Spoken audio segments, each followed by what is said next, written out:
Oh, shoot.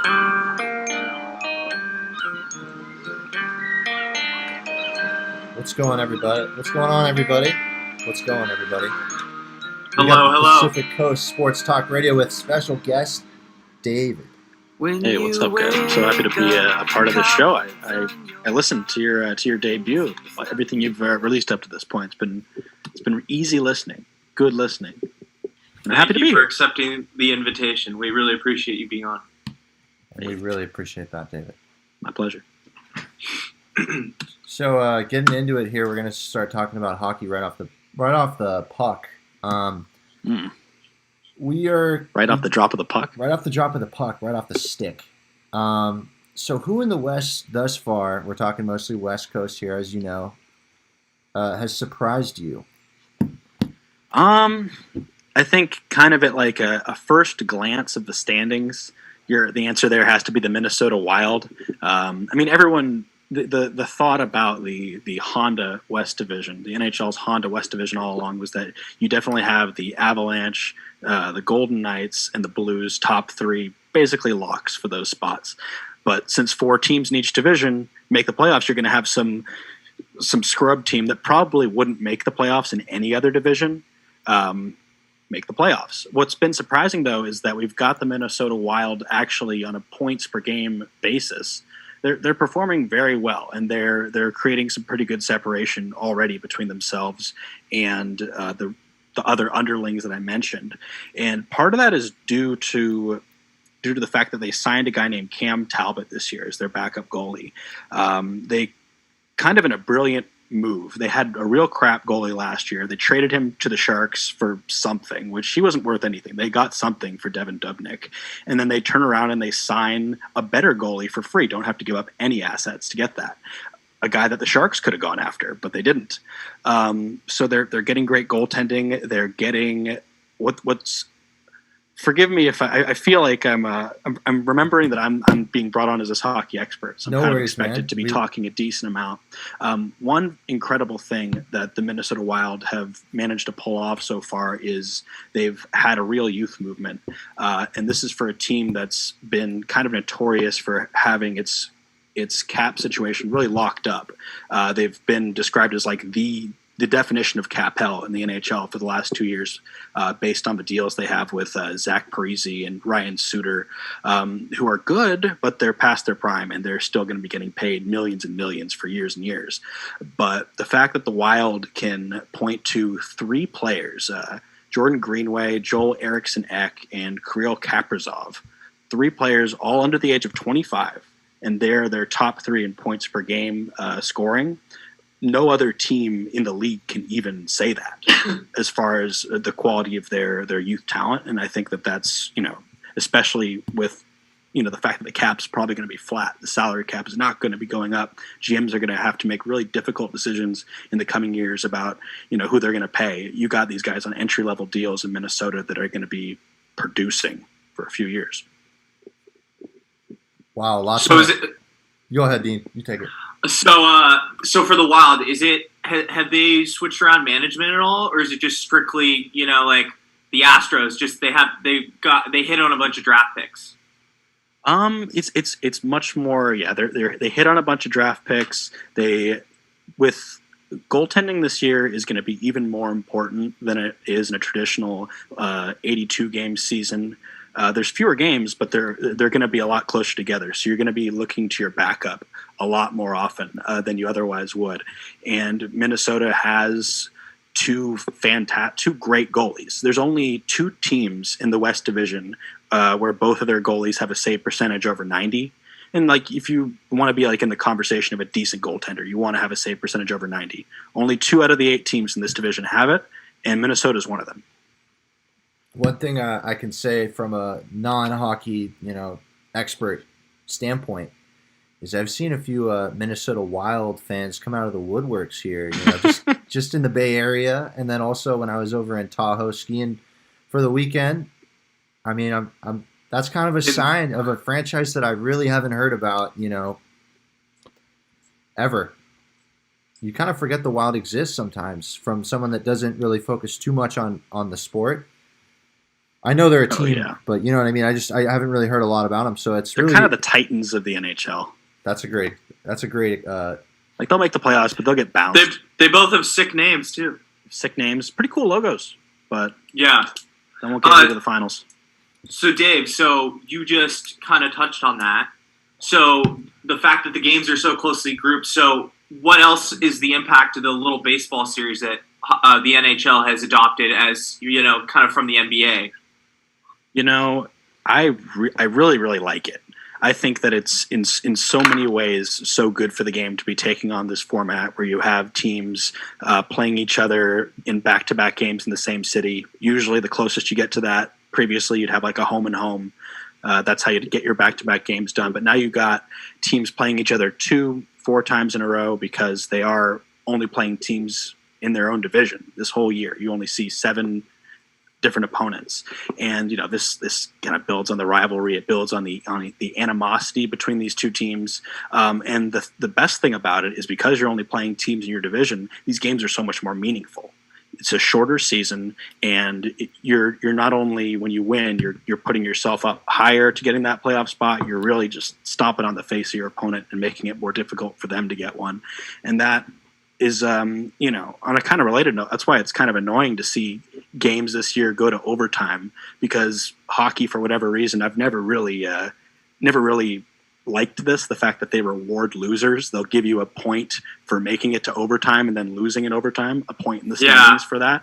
So you're just you're watching I'm a Sharks fan. I'm watching Anaheim and actually, no, not Anaheim and Phoenix, because they're probably not going to make the playoffs. I'm watching, Colorado and Vegas both play. They're playing each other. They make it to overtime, and both teams are at least getting out of the game with 1 point. It's frustrating. Well, it's dumb because soccer rewards you if it's an actual tie. Like you both. No one actually won. Like I do think that's super whack that the NHL does that. You're rewarding losers. That's what you're doing. It's a consolation trophy. Everybody wins AYSO type of phenomenon.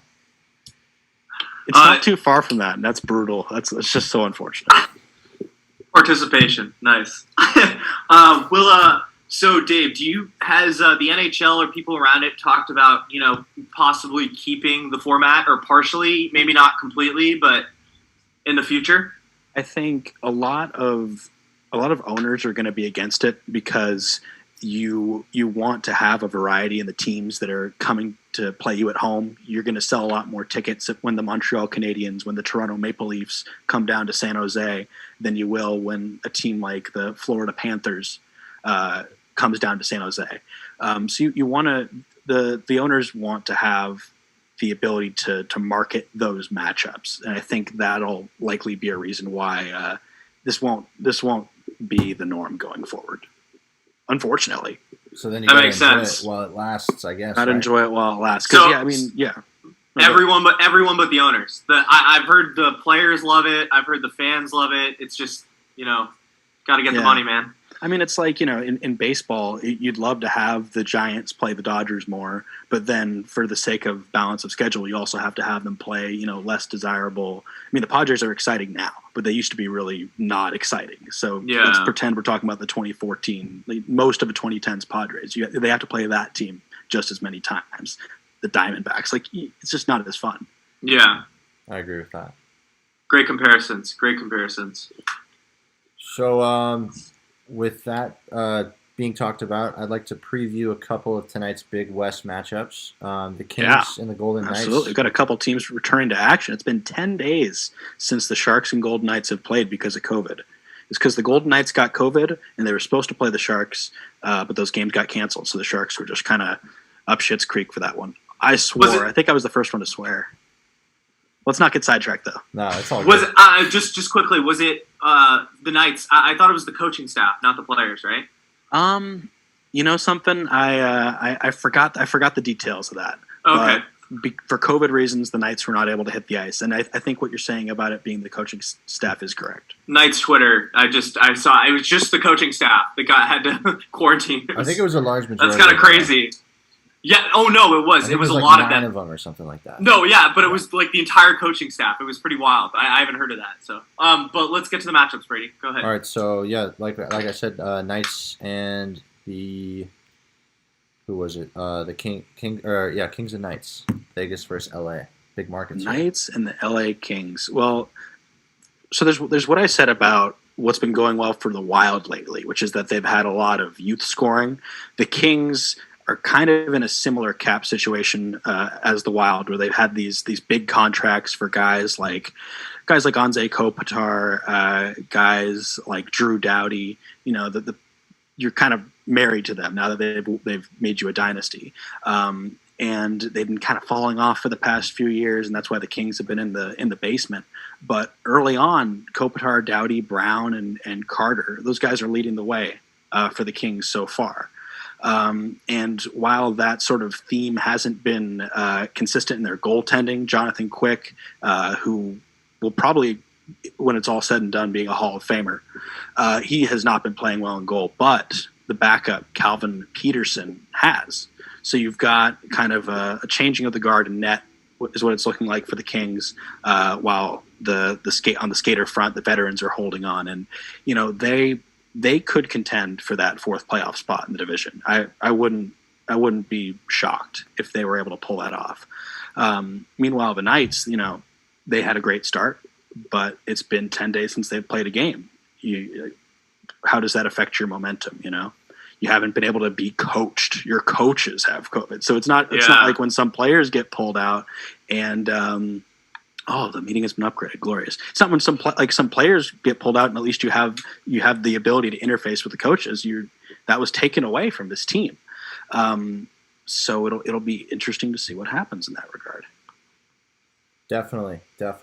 And another thing to note about the Knights, actually, did you guys hear about the controversy with the goalie for the Knights, Marc-Andre Fleury? His agent posted a photo on Twitter. Did you hear about this? No. It was Enlighten us, please. Oh, it's a really, it's some stuff that like I hope this agent got fired. So during last year's playoffs, Marc-Andre Fleury, who's this celebrated goalie for the Knights, he led them to the final in their first season. Huge part of their success. He got kind of beaten out of his job by another very talented goalie named Robin Lehner. And the fan base was getting kind of upset because they weren't seeing their guy Fleury in the net, even though Lehner was playing very well. And then the agent for Fleury goes ahead and he tweets a kind of poorly photoshopped picture of the Knights, like a sword in the back of, he was backstabbed, a sword in the back of Fleury. Photoshopped on there, and kind of just implying, I guess, that ownership and management is betraying Fleury for all he's done for the team. And here's the thing. None of this is coming from Fleury himself. And Fleury even has to turn around and say, hey guys, this isn't how I feel. I support my teammate. I support my team. I support my coach's decisions. Like he was literally like the best guy in the situation. It was his agent that had to open his mouth and create all this drama.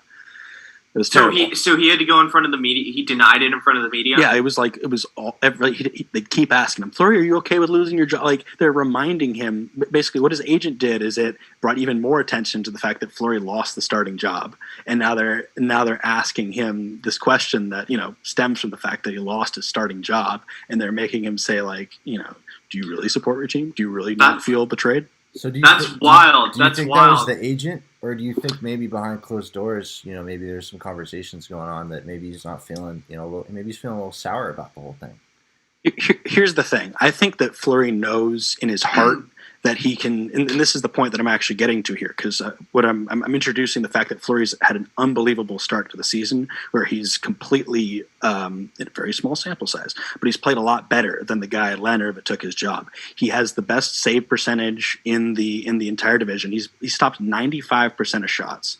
If you stop 92% of shots, you're like a locked in incredible starter in the league. But this guy, on this early stretch, undefeated in 3 starts, stopping 95% of shots, only allowing 1 goal per game, and you hold that up to to Leonard, the other goaltender for the Knights. He's letting in 3 goals per game. His save percentage is in the high 80s. You don't want that below 90.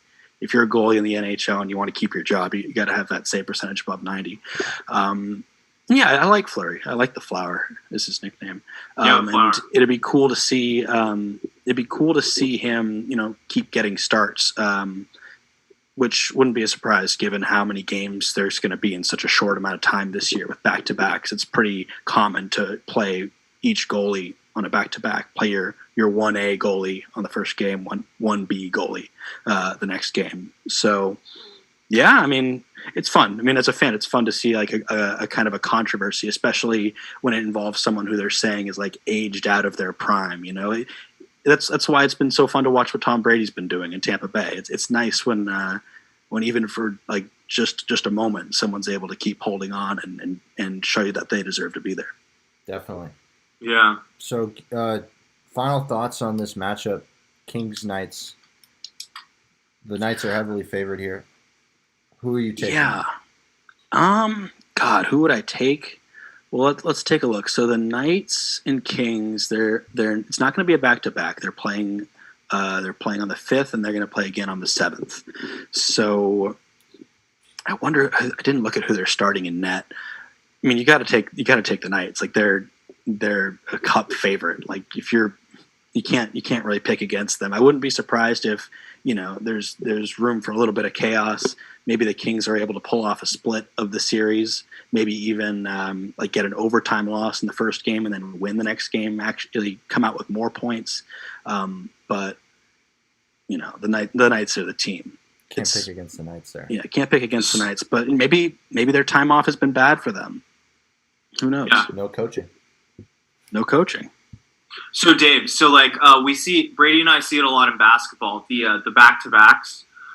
So with these baseball series, so do you think the Kings would have a good shot of winning the second game? Does the less talented team benefit from making changes into the second game more so than does it favor the lesser team in the back-to-back? Totally feel that. I think, certainly from a coaching standpoint, you can get out-coached in an NHL game once, but these guys at the highest of levels, they're not going to get fooled again. You're gonna see different line combinations. You're gonna see. I think broadly, like what you were implying there is right. I think that you're not going to get beaten the same way twice. Exactly. You're going to try something different. Maybe it fails worse, but. Yeah, it's a good opportunity seeing the same team in back-to-back games to give different looks, and overall, it's not even just this is game 1 and game 2, maybe game 3 and game 4. These teams are seeing each other. They're going to be gathering this data all year, and by the time it's their 9th, 10th, 11th meeting, they're going to have the book down on them. Yeah. All right. So, any other things you want to add on that, Dean? No. Let's go to the next game. All right, the next game here is Sharks-Ducks. I think we got a Sharks fan or two here. These, by the way, both of these games are at 7 p.m. Pacific time. Yep. Sharks-Ducks, and that's going to be a closer matchup according to the lines here, with the Ducks as slight edge, according to Vegas. It's the team that can't score against the team that can't play defense. Oh, I love that. Nice. So you got this is how actually ridiculous it is. So teams have played a different number of games. So I'm going to compare Anaheim's offense with other teams on like a point per game basis, right? So their leader in points per game, it's actually a 4-way tie. And that average is 0.45 points per game. If you compare, then that's the best. That's the best production that they're getting out of a player, 0.45 points per game. If that player played for the Colorado Avalanche, they'd be the 13th most productive player on the Colorado Avalanche. Wow. They're the most productive player on the Anaheim Ducks. And, let's compare it to the Avalanche, one of the most prolific offensive teams in the league. If that player played for the Sharks, who've been like average, above average as far as their production thus far, if that 0.45 leader of the Ducks, 0.45 points per game, leader of the Ducks, went and got traded to the Sharks, he would be the 8th most productive player on the Sharks in terms of points per game. They're having woes So right now. I'm gonna run with the info you gave me, and I'm gonna go with the Sharks can't play defense, and the Ducks have trouble scoring. Yes, Okay. absolutely. Yeah, Love the it. Sharks are currently allowing. This might not sound like a lot, but it is a lot. They're allowing on average 0.6 more goals per game than the next worst team in their division, and their team save percentage is 2 percentage points lower than the next worst team in their division. And you've got a sport where people are taking 30 shots per game ish, and if there's a 2% difference that's being repeatedly tested in these matchups, significant. It adds up big time. Yeah, it's horrific what's going on in net with the San Jose Sharks.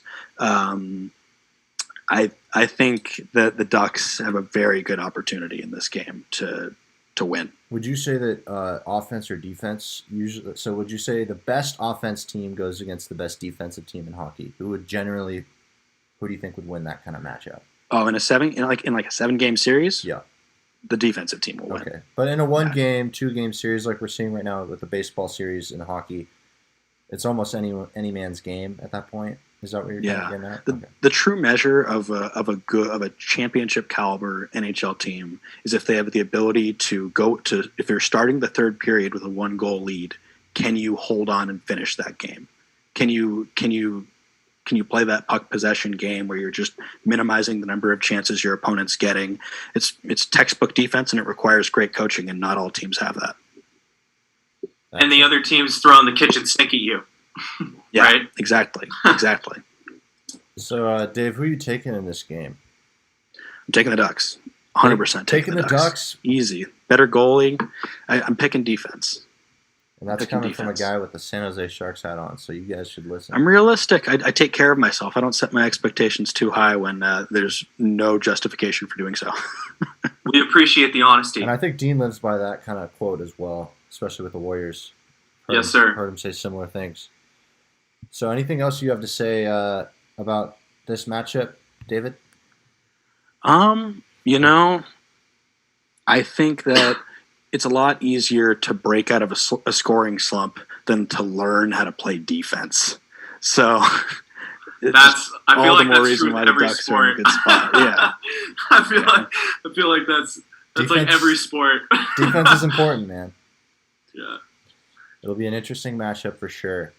What's good for the Sharks, though, that I want to say is they've started this season only on the road, going from Minnesota to St. Louis to Colorado to Arizona, because they haven't been legally allowed to play in Santa Clara County. Right.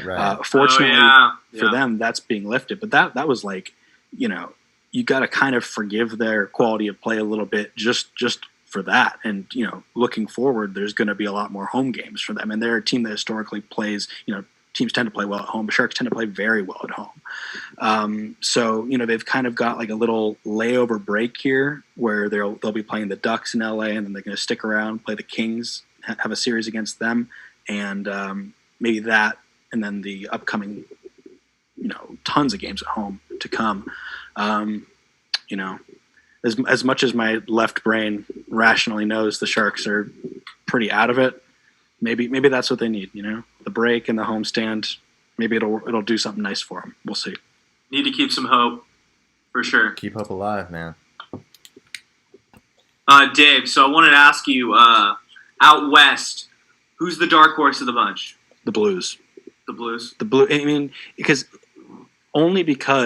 they're. Oh wait, are you saying the dark horse to make the playoffs, or the dark horse to come win it all, representing the Western Division? Yeah, it's the Blues. Yeah, they it's been all Avalanche in Vegas to start, because they've got the star power, and they're just relatively bigger market teams, and they get the coverage. And St. Louis has actually started the year without one of their very best players, in Vladimir Tarasenko. He's one of the best natural goal scorers in the league. But what has been a great surprise for St. Louis this year in particular has been the emergence of a guy named Jordan Cairo, who's a center. He's leading the team in points scored per game. He's only 22 years old. Wow. And he's he's being embraced by his teammates. Everyone's saying great things about him. He's a playmaker. He's a very balanced like distribution of goals scored and assists. Mm-hmm. He's the fact that like they were worried they'd kind of lose that amount of offense with Tarasenko gone, and now they've actually still got it. And then Tarasenko's going to come back. Like they're a team that's being slept on right now, and they're already really good. Wow. So, Dave, do you think him coming back, or is it in hockey? Do you need cohesion? Chemistry. Do you think they'll be able to play together? You do. I mean, what's good is that Tarasenko's been a part of this team for a while, so it's not as though it's not like when a guy gets traded. You've got some precedence there, and I'm sure he's not.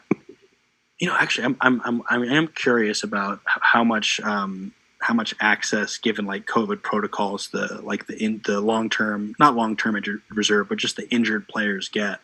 So hopefully he's being able to spend time with his team and keep things gelling, keep things going.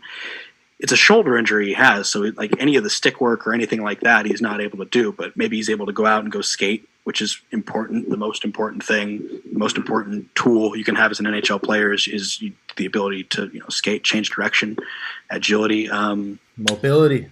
Gotta be mobile, baby. But yeah, I think he'll come back pretty strong. I mean, one example would be the return of David Pastrnak to the Boston Bruins recently. He missed a handful of games due to injury, and now with 5 games played, which is a decent enough number of games, he's leading the NHL in points per game. He scored more than 2 points per game after his return from injury.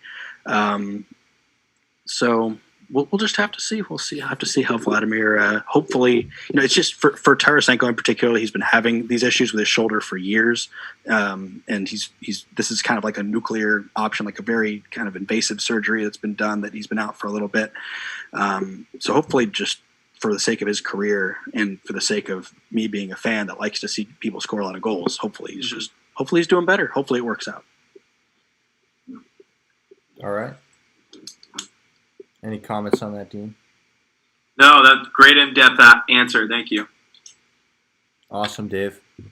And we really appreciate all that hockey expertise that you bring to the channel.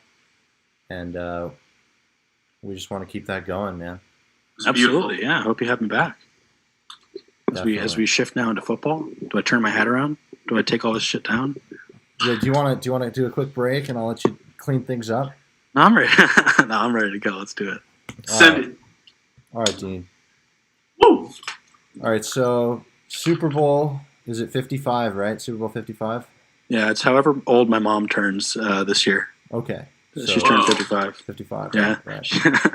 Her birthday's in February. Her age is the Super Bowl. Well, Easy to remember. That's easy to keep track of. Most of us have a hard time reading those Roman numerals. I just outed my mom.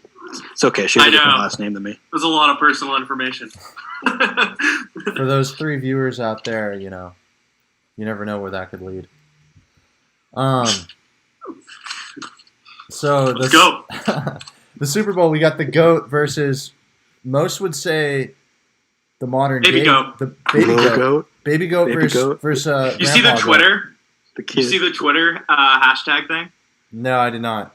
If you do hashtag Mahomes, hashtag Brady, hashtag Patrick Mahomes, hashtag Tom Brady, it shows up with a little goat and a big goat. Oh, that's great.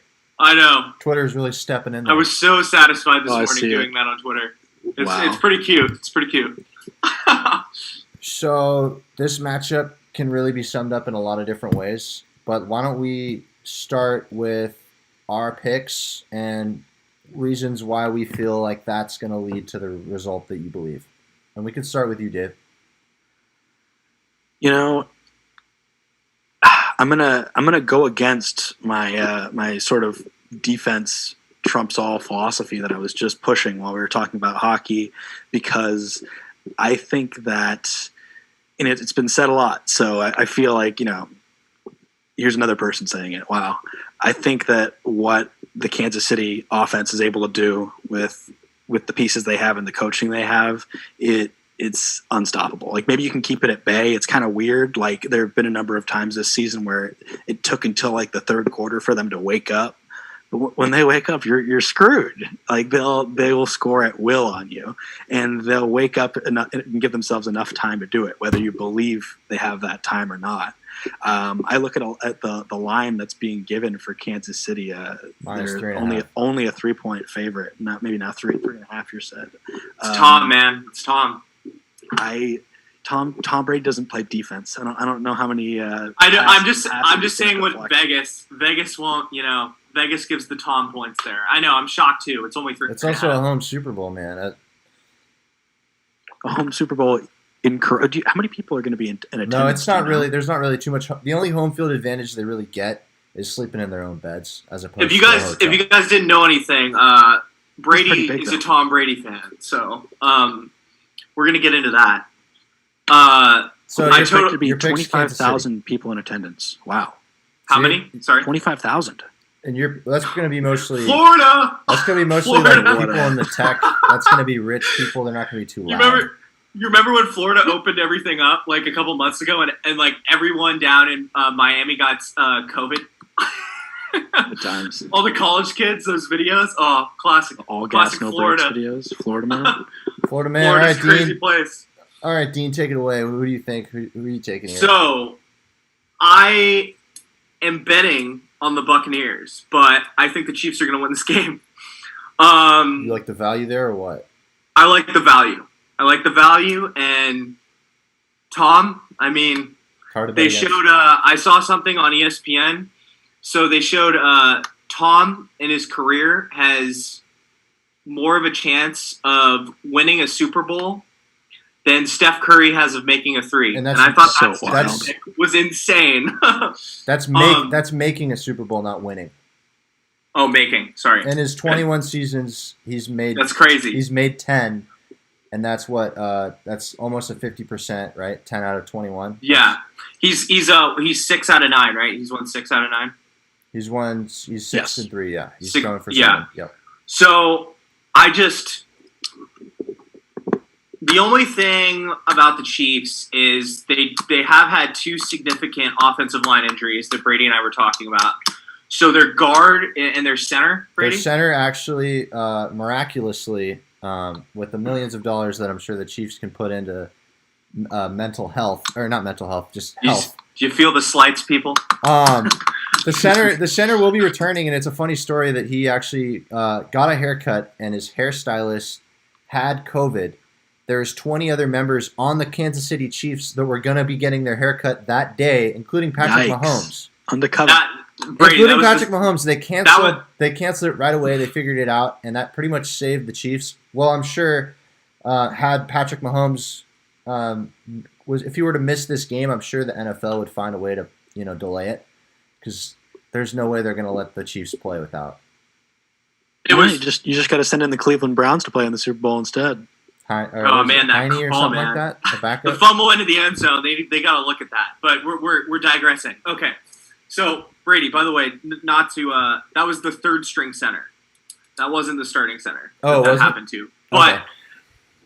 Mahomes was in line though, so that was the significant part. Wow, it sounds like the not important guy that gets to taste the king's food to make sure it's not poisoned. Yeah, let's just send in the fucking third string center first. Did the Bucs send in some COVID barber? Win at all costs. It was a really funny photo because the center was getting his haircut mid-haircut. The guy had only finished cutting half of his hair. So I think he was going for the bald look. And the guy's cutting his hair, and then halfway through they're like, okay, your COVID results are in. The hairstylist has COVID. They had to cut. That's some Justin Turner World Series shit. They had to end the fucking haircut mid-haircut. So he had literally half of his head had hair and the other half didn't, and it was like circulating Twitter, obviously, right? That's just a great meme material. Absolutely. It's pretty funny. Wow. Yeah. Okay, to get back to the game. A little drama heading into Tampa. So going back to the offensive line. So their center's going to play. All right, so they're missing a guard. That's not a big deal. Probably out of the entire offensive line, your guards are your least important players. Your tackles and your centers are the most important players on the offensive line. So that's not that big of a deal. And I just feel like, even though I love Tom, man, I feel like no lead is, as Dave was saying, no lead is safe with the Chiefs offense. The Bucks have to do many, many, many things well. And Pretty the much Chiefs, the whole game. they have to play perfect. They have to win the turnover battle, probably by a couple turnovers. Yeah. They have to run the ball. They have to own time of possession. They got to beat they have to have the ball much longer Which than they're not very good at doing. Yes. The Niners, the reason they were beating them into the fourth quarter is because they were beating them in the possession time by at least 8 or 9 minutes. They It was sacked him. insane. They sacked him 3 times and also turned the ball over on interceptions twice as well. And that still wasn't enough, as we saw. Yes, exactly. So no lead is safe. But the thing is, like, I have more faith in the Bucks offense than the Niners offense. You know, Definitely. The Bucks have to score a ton of points. They got to get pressure with 4 guys. They got to just drop everyone back, and they got to get pressure with 4 guys. I just feel like the Chiefs should win. Mahomes is younger and he's more talented than Brady, but Brady's got the it factor. I'm going to say the Chiefs. I'm going to say the over definitely hits. I don't think the Chiefs will win by more than... I think it's going to be under 7 points. But, yeah, that's my take. Go ahead, Brady. So what do you think? Yeah, so, wow, a lot to unpack there. So, I don't know. I heard someone say that on a radio show, and I just kind of went with it. I kind of feel like both of you guys bring up really great points, and that's kind of like what everyone's saying, right? Is the Chiefs' offense is just, it's like a video game. You know, it's comparable to the Warriors when they added Kevin Durant. I know it's not the same sport, but it's the same level of dominance when we're talking about how quickly a lead can disappear in, you know, a few minutes. And with how good that offense is, Dean, I know you've brought this up, their defense can afford to play very aggressively. Reckless abandonment. They can play aggressively. That's how they play. Yes. They will blitz you, and they will blitz you some more. That's what they do. Because they have the home. Tom's going to be in for it. He's going to be seeing a lot of blitzes. Kansas City, I know they're a low-ranked defense, especially in the last 3 years.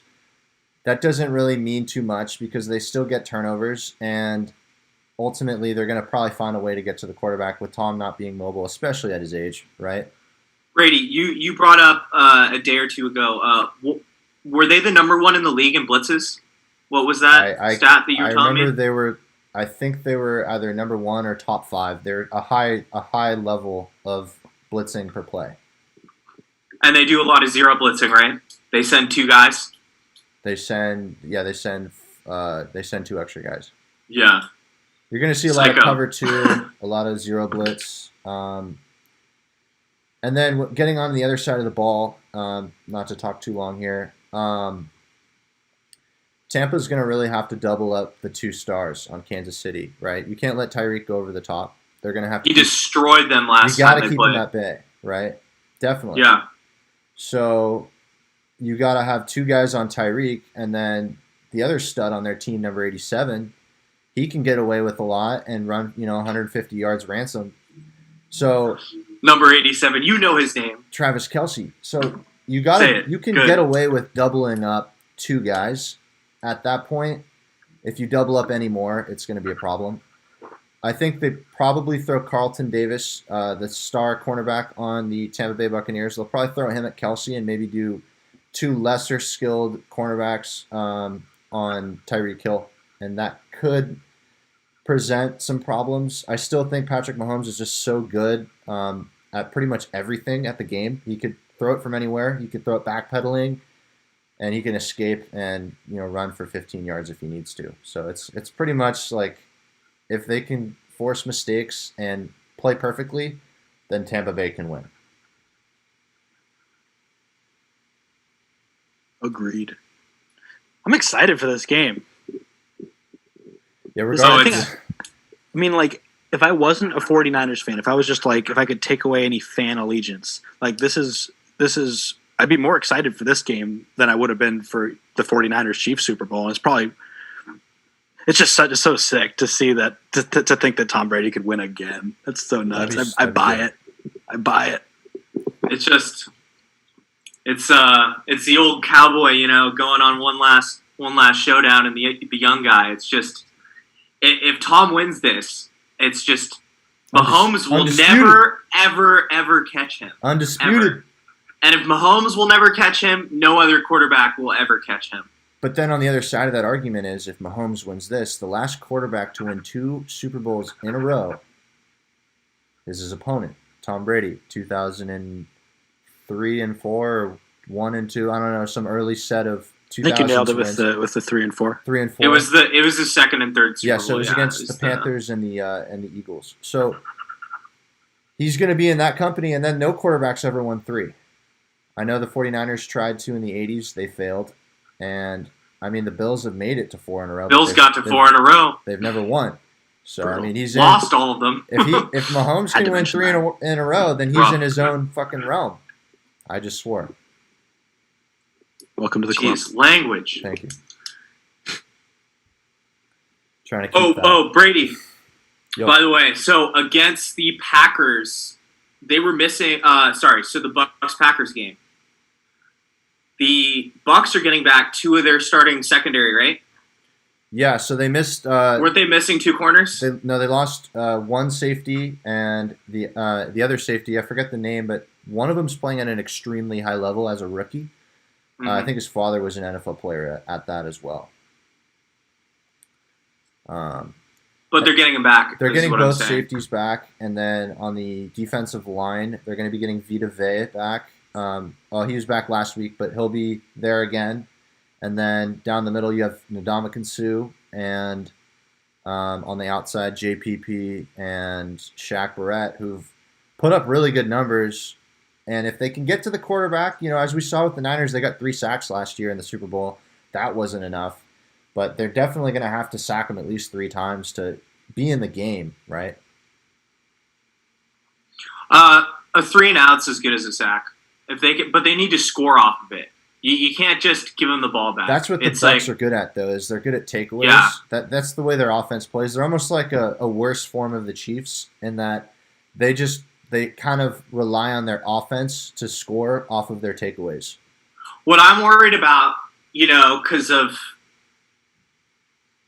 the Bucs coaching staff, and you know who I'm talking about. Are you talking about the big fella?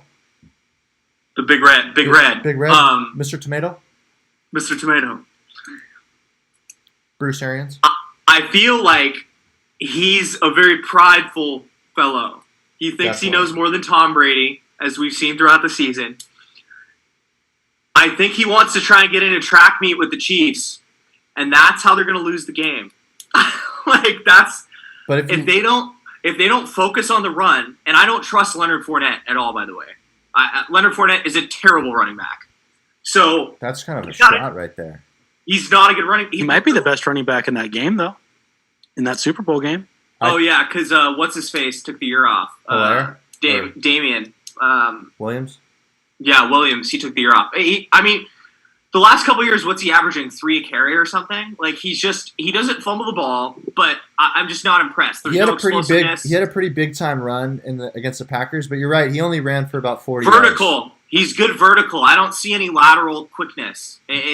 He could break through tackles. He's a big, strong guy, but Ronald Jones. He's very one-dimensional. Ronald Jones is quite explosive, but he's kind of been dealing with some quad injuries, from what I'm remembering. Ronald Jones, his entire career, has had fumbling issues. I know it's been out for half the season, but it's the biggest game of the year. You don't think he's going to maybe fumble the ball? There's a good chance, I think. But if you look at what Sean Payton, the Saints head coach, said, he said, be careful of the team that won 3 games on the road. Historically, in the Super Bowl, teams like the 2007 New York Giants, I don't know other teams, but teams that have been from the wild card position, gone on the road, won games against teams, in competitive games, they usually have an edge. There's a lot of confidence. But Tom's playing a home game now. Exactly. So I mean, there's all these different factors that weigh in, but I'm just saying this from from the head coach of the Saints who lost to them in the divisional round, someone that would probably be pretty salty about potentially losing his star quarterback that only was able to win once. He gave some pretty insightful knowledge on the situation with the Tampa Bay Bucks, and they're the hottest team since their bye week. Week 7, I believe, they've won every single game since their bye week, and before their bye week, they played Kansas City, lost by 3. I agree with you. I do think, though, don't you think if you lose in the playoffs, you want the team to win it all, so you come under less scrutiny? It's like, oh, they won the Super Bowl. The team that beat us won the Super Bowl. You'd be in less scrutiny, than I if they feel did. like it could go either way. I mean, I think that's a good way to look at it, right, David? Yeah. Yeah, I generally look at it similarly. Absolutely. Yeah. Yeah. But, sometimes there's a little salt in the wounds. Like Michael Thomas, man, he was literally tweeting about it. I know he's a head case, but he was tweeting about different things that were going on in Michael that game. Thomas. I know other players on the Saints were not happy about losing to their little brother in the playoffs. Yeah. Because I mean, really, that's what it was. Antonio Brown smirking over there. Yeah, and that's another. I'm surprised how much he's stayed out of headlines this year. He's somehow under control. Well, he's been living in the pool house, as Dean likes to say. You know what? I say that. What do you mean by that? You know what I'm shocked about? Because he was living at Tom's house. I talked to Brady for about real? this. Yeah, no. He was, so I'm shocked that Family Guy has not made an episode like this. I've been pitching this to Brady. Like AB living out in Tom's pool house. Tom comes out on his balcony. He's eating breakfast. He's With like, Giselle. "Yo, AB." With Giselle, he's like, "Yo, AB, you want some food?" And he's like a dog. He's like, "Yeah." He's like wild. He's like, he runs out of his pool house, like scampering around. And the Family Guy cartoon version of AB would just have the craziest wild. smile, and crazy eyes, gnarly smile. Yo, dude. Damn, I it's the didn't know that biggest he joke. lived with Tom at his house. That's so wild. Yeah. Well, he did brought that to him keep in. him out of trouble. He was Yeah. Wow. already having the issues with breaking the security cameras right In the before that. off season, he literally lived in. I think it was his back house, not his pool house, but he lived in his back house during the entire off season and off season training. I think he has like a 20,000 square foot house, so it's pool house. I mean, it might as well be next door, Wherever, but it's right? just funny to think about. AB's back there, And speaking of AB, he missed the game against the Packers. He's been pretty crucial to this team since his joining of it. I know it didn't work out the first couple of games, but they kind of figured out a way to get him clicking. And he's been pretty dynamic on that offense, pairing him with the 2 other star receivers and obviously Gronk and Cameron Brate. Well, he's still at the back end of his prime. He's not done yet. Now, I don't like AB at all. He beats women, He's not that great of a guy, but the guy's still crazy talented. Like He played half the season. He got almost 500 yards. You extrapolate that, that's a 1,000-yard season. I know. That's right there with with Evans's production. it's child's play. Well, Like, the Mike Evans special is 6 yards and 2 touchdowns. He lives at the goal line. He's the king of the 1 yard fade touchdown. He's king. Him and Gronk. No one else does it. Gronk's not bad, but yeah, Evans is the best. He's the best. He had a bunch of games, fantasy football. He had like a bunch of games like with 2 touchdowns and under 10 yards of receiving. I think he had 2 or 3 games like that. I think he had 2, but yes, Who does that? That's out of this It's world. ridiculous. It's ridiculous. So an interesting headline that I was encountered was Tom Brady, after beating the Packers, I believe a day or 2 after, had his family go somewhere else, whether it be their various homes, they're very wealthy, so he could focus on the game 12 days and 12 days away. He would. Oh wait, he told them to leave. I don't know. I don't know just if be that's alone. exact. Yeah, Kicked him out of the house. I don't know the exact words, but how Take how the kids crazy down. is that he is that dedicated to winning that he literally needs any edge he can get. So open house. It's 20,000 square feet. That's not enough. Oh yeah, you're right. I found it. It's exactly what you said. It's just, Yeah, they just left. It's incredible, man. He literally just has a drive to win like no other. It's really remarkable to see this late in his career. I mean, here's the thing, though, man. I feel from I'm a younger man. I've never been married or had children, but I feel like if there's a lot of guys out there who, if they could just tell their wife to leave for like a couple weeks and their kids, they probably would do that. Just cause, Exactly. Maybe he's just taking the option, Tom's making it easier for the rest of us, man. For our futures.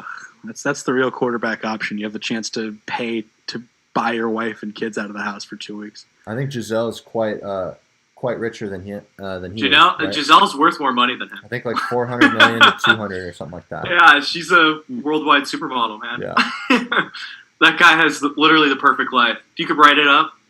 So why don't we get into some fun bet talk here? Because Super Bowl and bets, right? That goes kind of hand in hand. Gotta.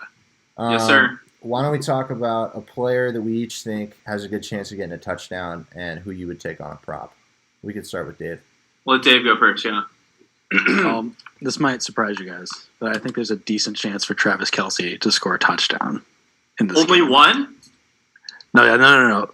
Shit. Actually, get back to me. I want to think of something that would have better odds. I was thinking about doing Kelce for a touchdown in the over. Just quick parlay. I might do too, man. I think it's going to turn into a freaking shootout. Or fucking Vegas nails everybody because I know everyone's hammering the over and the fucking. They're going to be hammering Gronk too on those props. I feel Gronk's. They're going to hammer Gronk. I feel like Godwin, you'll probably get better odds than Gronk.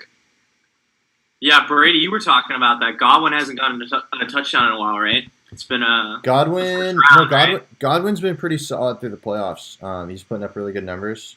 I don't mean the yards. I mean, has he gotten touchdowns? Or he didn't get a touchdown last week, did he? He had 2 touchdowns. I mean, not last week. He had 2 touchdowns against the Redskins, and I think he had another touchdown against the Saints. Excuse me, the Washington football team? The Washington football team. Sir? Sorry. Godwin's had a remarkable postseason thus far for the first time he's ever been in it.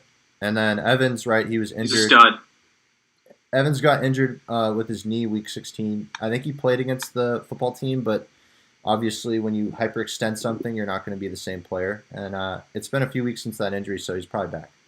I feel like he's always playing hurt. Like his entire career, he always has some nagging injury that he's just playing He always has through. a chip on his shoulder, right? That too. He's wild. He's a gonna fucking kill dog, him. man. He's out there. Shown that there is a chip on his shoulder. Yeah. He doesn't take shit from anybody. All right, so Dean, who are you taking in the player prop? The player prop.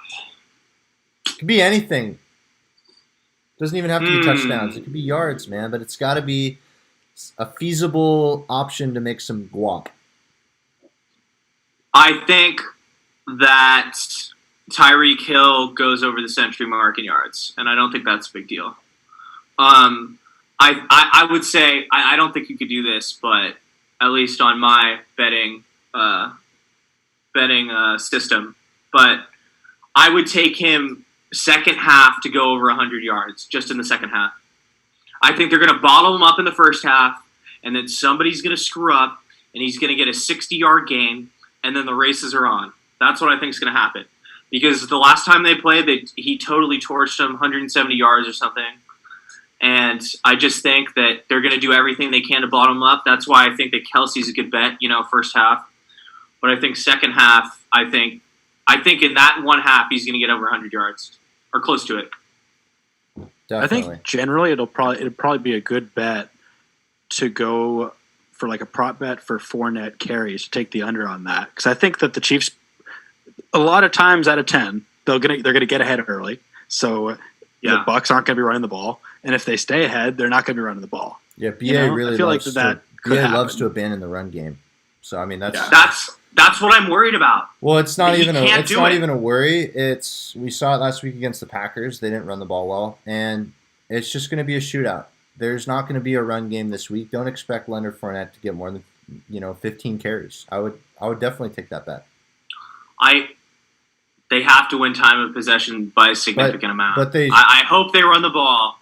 If you look at most of their postseason games, the Packers, they didn't dominate the level. The Chiefs are a different animal. You're right. You're totally right. Compare them to those other teams, man. You're hella right, but I just don't think they're going to be able to change their what makes them them. Their foundation. No, they're not going to do it. That's the thing. They're not going to do it. And in this win streak, they've been throwing the deep ball really well compared to a lot of other teams around the league. I know the Chiefs are a really good deep team, obviously their quarterback and the weapons they have. But the Bucks, dude, don't sleep on the Bucks deep game and Scotty Miller, obviously Mike Evans and Chris Godwin. They can get past you. And Tom can still throw the deep bomb occasionally. So we'll see how that all works out. I was thinking personally about taking Scotty Miller on some yards. A lot of cornerbacks don't really take him too seriously, I've noticed.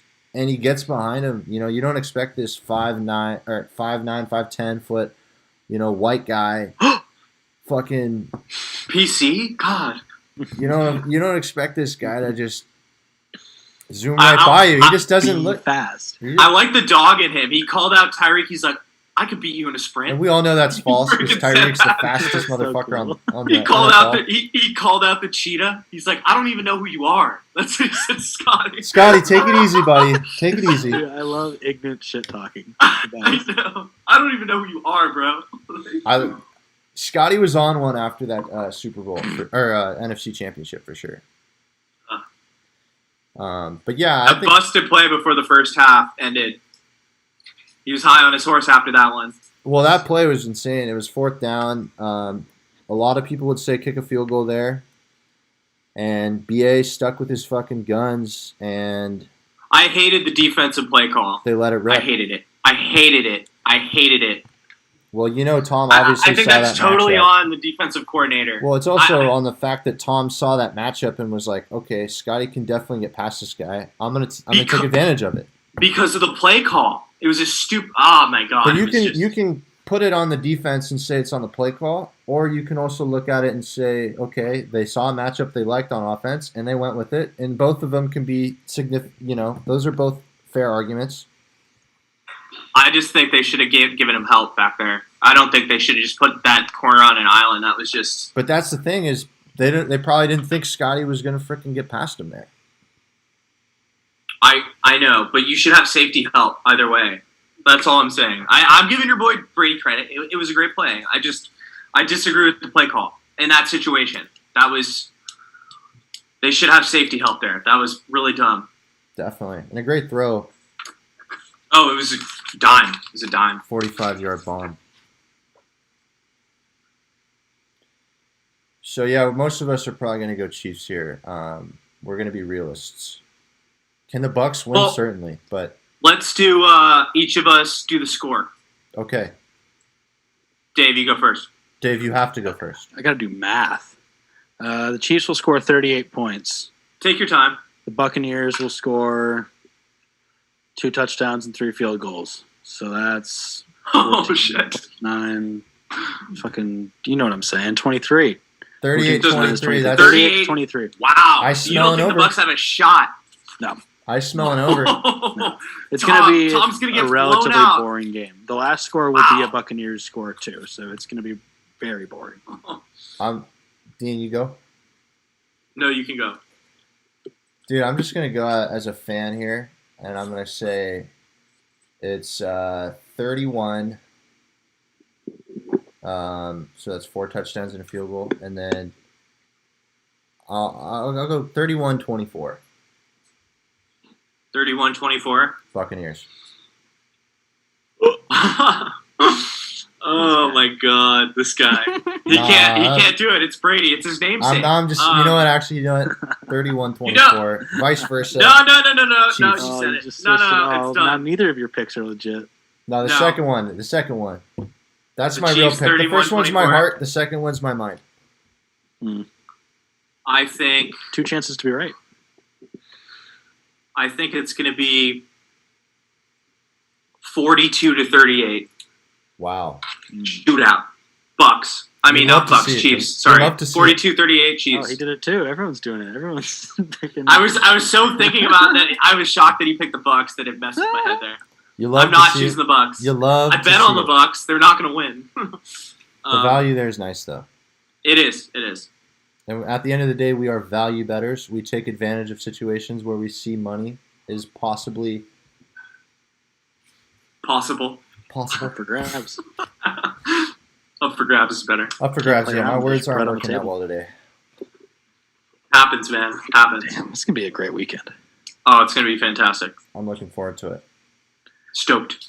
I'll have my jersey on that I have not washed. I'll have you know since their win streak started week 8. Gross.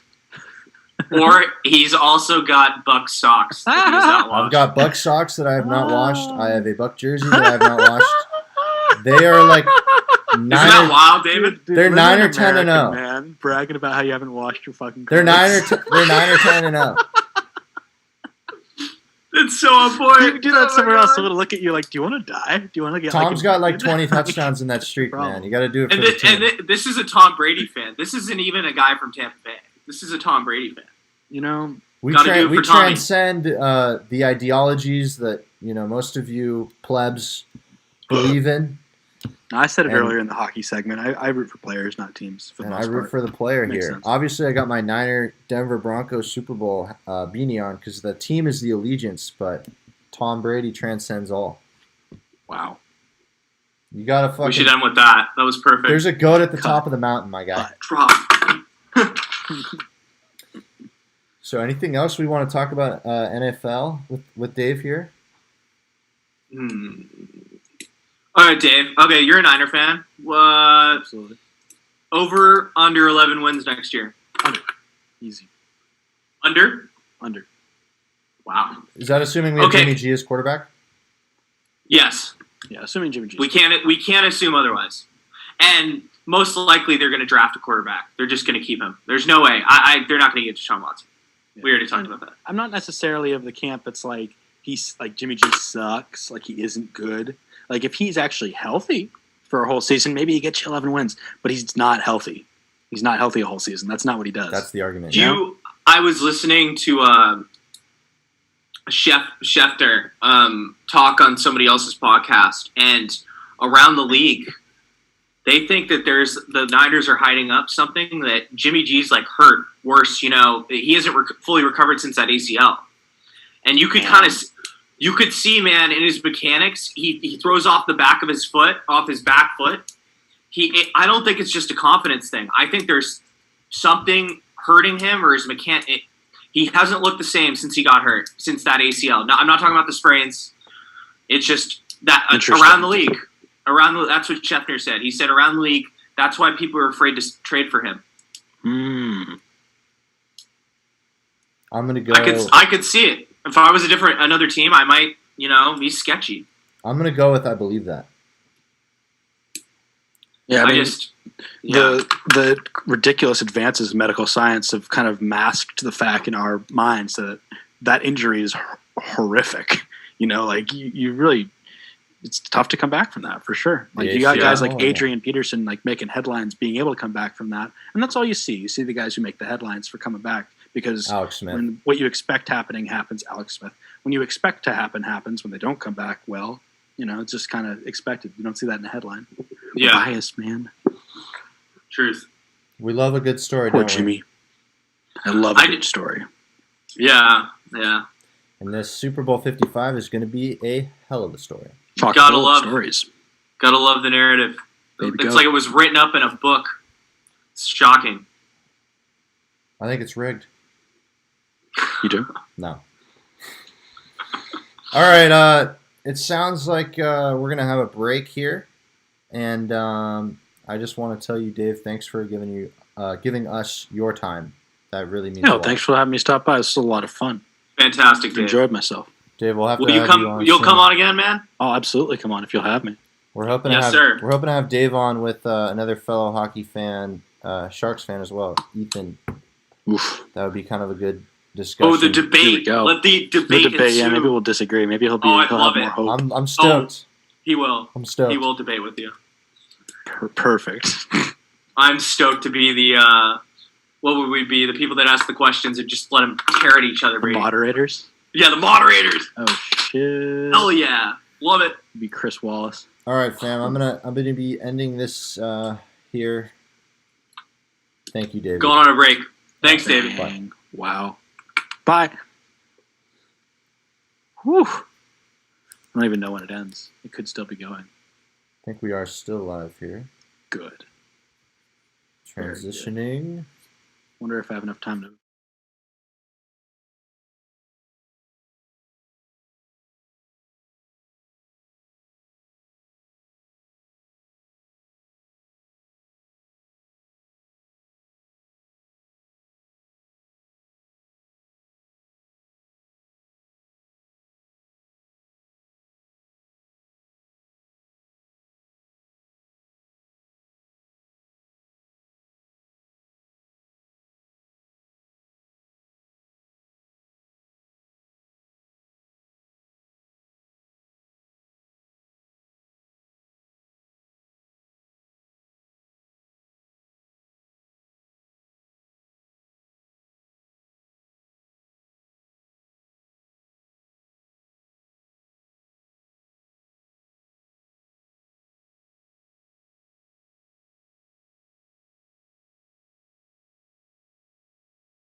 All right.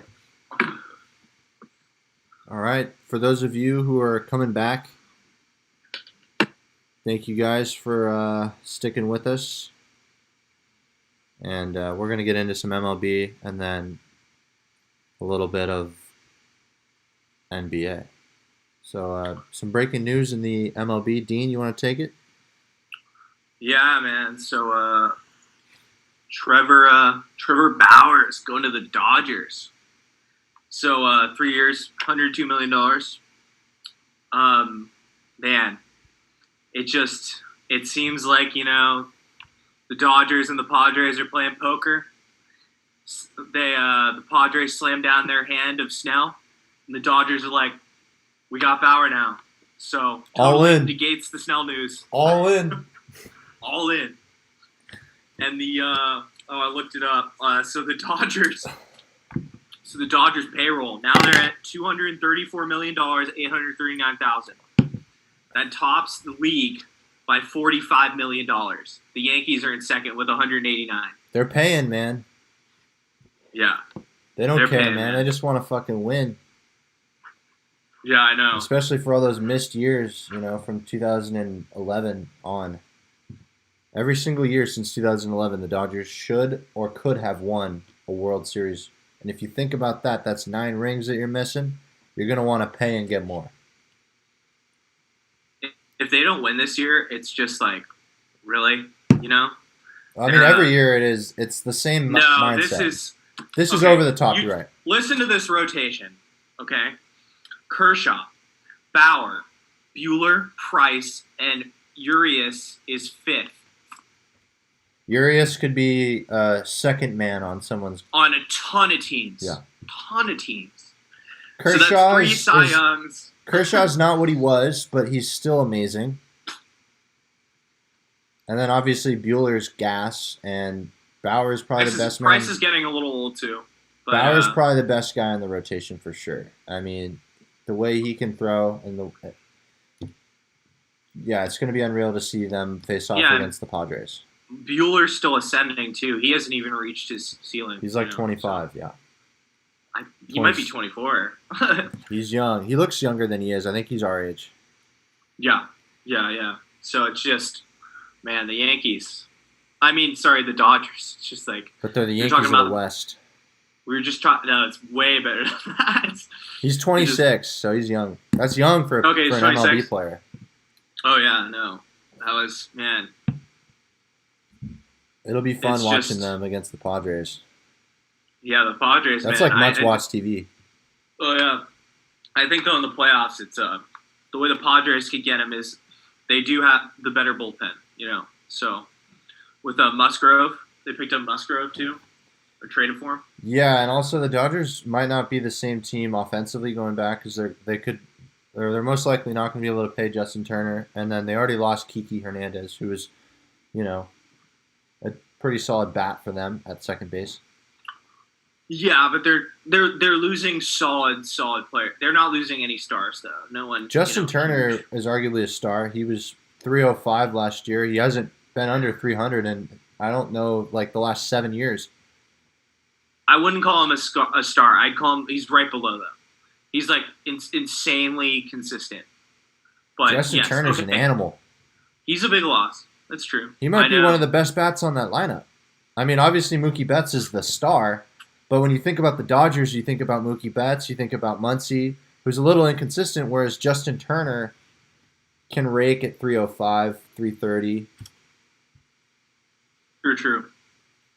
Definitely. All right, so let's hop into NBA here. I know you were watching a couple of those games. Why don't you take us through the Warriors-Mavericks first? Okay, so the Warriors-Mavericks game. So the Warriors only had 9 players starting, and they had no one over 6'8".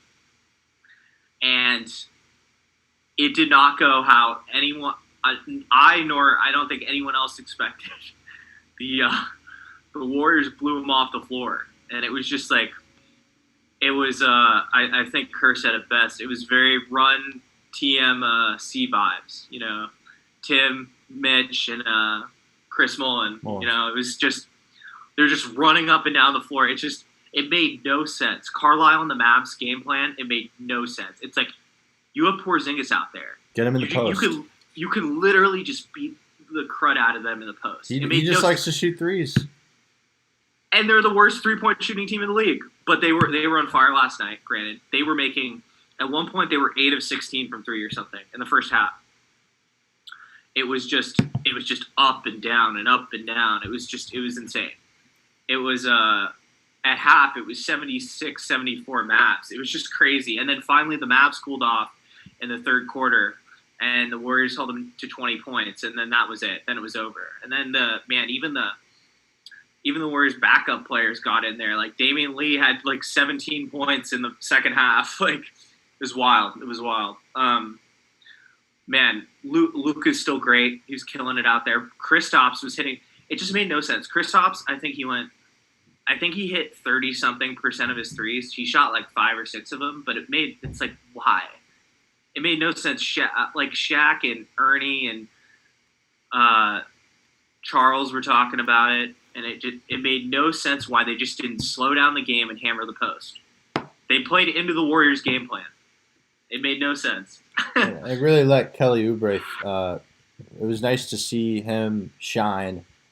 For the first time in his career, he went 40 points. That's a big deal, especially with what he's been through this year. He was 7 of 10 from 3. Yeah, starting the season off, was he 0-15? He was 0-15 to start the season off from 3, right? He was 2 of 23 at one point. 2 of 23. That's terrible. But last night, he goes 7 of 10. He 70%. You know what he does? It's so obvious. He can't dribble into a 3. When he dribbles into a 3, it's a brick, or he overthinks it. He needs to they just need to pass it to him. Camp. He just needs to spot up, just catch and shoot. Don't pitch move his your tent. feet. Yeah, pitch his tent, post up, get a cooler, put some mellows on the fucking fire. But what I was really impressed with him was he made like 2 or 3 crazy, like smart passes to Steph. Like just looked off a defender and went like that, like stuff Oubre doesn't do, right? Because Oubre is just athleticism and dog, and he was just making these wild, impressive passes, and that's where Oubre, because there's some times, man, where Oubre is looking around and he looks so discombobulated. He looks like he doesn't know what the hell's going on in the offense. It seems like his basketball IQ is terrible, and then slowly but surely, he's been making some good passes. I'm actually happier about his passing than the 40 points and the 3-point shooting, because I think his confidence is going to come with, I don't know, his plus-minus is terrible when the Warriors lose. It's just like the worst. It's the worst on the entire team. We pointed that out on the show, that when Kelly Oubre has a bad night, it's usually... Warriors suck. Yeah. Because their entire offense is built around their guards. Yes. So Kelly Oubre has had a big ask this year filling in the shoes of Klay Thompson, and it was nice to see him fill his role the way we've kind of been used to in these recent championship seasons. True. So, moving on along, we have... Oh, sorry. And also, Juan Toscano Anderson. Oh, you can't forget about Juan. Stud. 14-8-6. That was his stat line. He was, man, they keep comparing him to Draymond. I mean, he's kind of like Draymond. I think that's a little bit too much of an ask. Though. Well, the thing is, to add on to that, he went into the season, like everyone says, oh, I'm going to change my shot, blah, blah, blah, blah, blah, Like everyone's, oh, I added the 3-pointer to my game. Well, man, since they've brought him up, played him, he's on a 2-way, so they can't play him too many games. He has great arc on it. And it's kind of like Steph. It goes super high. He has such a high arc on the ball. It's a pretty shot. He has changed his shot. So, Juan's it. Steph was hyper-aggressive the entire game, obviously. But, man, this is like the first game in a win this year that Draymond and Steph both sat the fourth quarter. They didn't need them. That's and awesome. That was against the Mavs. I know. So, the Mavs have kind of been a dumpster fire in these recent weeks. So did you see? So they've lost 9 of 12. Do you know the Knicks have their first-round pick? Wow. Something could be happening the Knicks might get a top 15 pick. Something good could be happening in New York for the first time for that basketball franchise in a long Tibbs time. and I like the Knicks. They're gritty. RJ Barrett, beast. So getting into the other matchups, Trailblazers played against the 76ers without Damian Lillard, CJ McCollum, and Nurkic. Yeah, so what was shocking about this was the Warriors and the Blazers both only had 9 active players. 9 dudes. So there's 5 on the floor, and they have 4 rotation guys. That's it. Everyone else was sick or out on both teams. And they went into Philadelphia and beat the brakes off of the 76ers. Granted, Ben Simmons didn't play, but, man, Embiid had almost 30 at half. Like, it was crazy. But at halftime, they were still down 20. It's like no one else could score besides Embiid. It was wild. It was – you could really break the game down into the offensive rebounding and the three-point percentage shooting. So the Blazers, man, shot the lights out. I think they made over 15 threes. And I don't think the Sixers made 8 threes, maybe in garbage time, but they were super. The Sixers shot 7 of 27 from 3, 26%, as opposed to 13 of 31, 42% the Blazers. So that's just drastic. At halftime, the Sixers were 2 of 16 from 3. And the Blazers, I think, were 10 of 17 or something. Like, it was insane. And then, oh, man, I'm sorry, Blazer fans. I don't like Cantor. I think he's kind of a punk. I don't like him, but the guy's good. The guy's great. I think he had 7 or 8 offensive boards. Man, he was a pest around Embiid all night. It was fun to watch, actually. It was 17 he was points, pissing off Embiid. 17 points, rebounds, 18 right? rebounds, 50% from the field. Definitely Definitely I love the respect that Melo's getting again. Melo played great. I think he had 22 points. He was with Lillard and McCollum out, like he was the steady hand, the steady force. He was, even though Gary Trent Jr. came in and played great for Dame. I felt Melo was leading the team and pointing guys around, and yeah, I love seeing Melo do well. Melo played amazing. Yeah, his plus minus I love seeing Melo do well. Melo's plus minus was the highest on the team at 26, and he was 8 of 14 from the field, 3 of 4 from 3. Productive night from Melo. You love to see it. Yeah, people are idiot. All those idiots that said he was washed a couple of years ago. It's so stupid. God, the guy has so much talent. It's just, He knows how to score basketball. Yeah. So the last matchup we're going to talk about, the Lakers-Nuggets. I have a couple things to say, and I'm sure you do as well.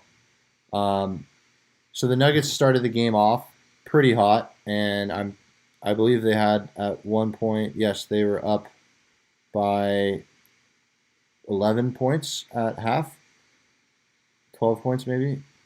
That quickly changed in the third quarter, especially with the closing minutes. The Lakers went on a 15-0 run, and then from then on, they pretty much outscored them they outscored them the entire second half by a large margin. They ended up winning by 21 points. And LeBron just took over. If you looked at the highlights of the game, he had a dime pass. He made some threes. It's just, it's remarkable to see what he can do at this age, like we were talking about with Tom Brady. And, these guys are going to be the favorites to ultimately win the whole thing the way they've been playing. It's just no one can really give them a challenge here in games that you would think they would. Yeah, it's to piggyback off what you just said, the last thing you literally just said. I was going to say, it's kind of like the Warriors vibe, where when the Warriors were really, really good with KD, where it's like when they're playing a crappy team, they don't give much effort. Like that's why they lost to the Pistons, because they turned it on in the second half too late. That's what they do. They just complacent. Granted, we love the Warriors, but the Warriors are not that great of a team. They're not right the team now they without were. Clay. No, it's surprising where they are right now. I mean, I love Stephen Curry, but the roster isn't, it's good. They're young, but they play down to the crappy teams. Not crappy, but not as good, mediocre. And then when they need to play a good team, they go in and beat the Celtics, the Bucks. They beat the Bucks handedly. They just go in there and take care of business. And I don't think the gap between them and the Clippers is like the gap the Warriors had between them and the Rockets, even though the Rockets were close. But I think that gap was much bigger. The Lakers need to not, F around for so long, for a whole half. It's not really smart to do, but they're definitely the most talented team in the NBA. I think LeBron's going to get his 5th ring, unless Anthony Davis goes down or something wild, something like drastic, or if the Nets can somehow miraculously pull off an upset, because we know that's going to be the finals matchup. I think the Lakers are just going to punk them. I just think they're too soft and small. And I'm really starting to see the players around AD and LeBron come together. Guys like Kuzma. Time and time again, I'm watching the Lakers play. They might be down, and LeBron just dishes it out to Kyle, and he's just sinking these threes. They're all coming together, and it's just we saw it with the Warriors, man. When you play around greatness, that's what you become. Well, I think to talk about Kuzma, I think what's interesting about Kuzma is Kuzma was like, people are saying, oh, maybe he's going to be an all-star. And then that fucked with his head. Sorry to say fuck. It messed with his head when LeBron and all of them came in, and then he was totally out of rhythm. He'd come off the bench. But man, Kuzma's found a freaking job coming off the bench, and he's literally just a flamethrower. He just goes in and scores. That's all he has to do, and he likes that role. And he also hits some clutch. I'm kind of shocked that he accepts it. And he also has that kind of ice in his veins, Oh yeah. You expect him to hit. He doesn't hit the 3 at the beginning of the game. He hits the 3 in the third quarter when you're down by a point, and it puts you up 2. He hits the swing threes or He's confident. Yeah, the momentum is just unreal. He's a shooter. He is. He's got that confidence. Definitely. Hey, you know what, man? Quinn Cook barely plays on that team. Have you noticed that at all? He had 3 minutes and he only shot once, 0 of 1 from 3. They're going to drop him. They don't even use him. What are your thoughts on Quinn Cook?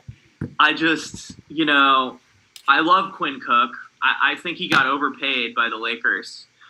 It's the Warriors system makes everyone look good, Like JaVale, they unlocked JaVale, but JaVale's kept his vibe going. I just think, man, Quinn Cook can't defend. And sitting on the bench and only playing 3 minutes, you're not going to have a rhythm as a role-playing shooter off the bench. No. So he's going to come off the bench and miss. They're going to cut him. I can't see them having him. I know they need shooting. They have a ton of bigs, but I think they could find someone better out there. But they paid him a good amount of money. So I think that also has to do with the emergence of Caruso as a backup point guard. Caruso's a great backup. And then on top of that, you got another guard, shooting guard, Horton Tucker, who last night had a standout game of 17 points, 8 of 12 from the field, 1 of 2 from 3. If you were able to catch any of that game, you would know that he was the one that received the pass from LeBron, that dime. He's the look away through 2 lanes of traffic, 2 guys going by, no look, bounce pass. That was just not even a chest pass. I'm not a LeBron fan, but that was just you got to tip your cap. Man. No, he's magic. That's why he's not Kobe. He's not Jordan. He's magic. Well, I'm down to end it on that note. If you are Magic Johnson reincarnate. Yeah, I'm done with that. But I respect, man. LeBron's not going to be around too much longer. Maybe 5 more years. I know we're Warriors fans and we don't, love him, and he definitely resents Steph for taking away some of his rings in his eyes. But you gotta, when he's gone, we're gonna miss him. Definitely. All right, Dean. Well, this is a great show, guys. Thank you for tuning in, man. All of you who watched. We tried to hit, most of the sports. I think we hit every sport actually tonight, all 4, right? Yeah, it's pretty bitching. We hit the cycle today, man. All right. Thanks for listening, everybody. Take it easy. Thanks for listening.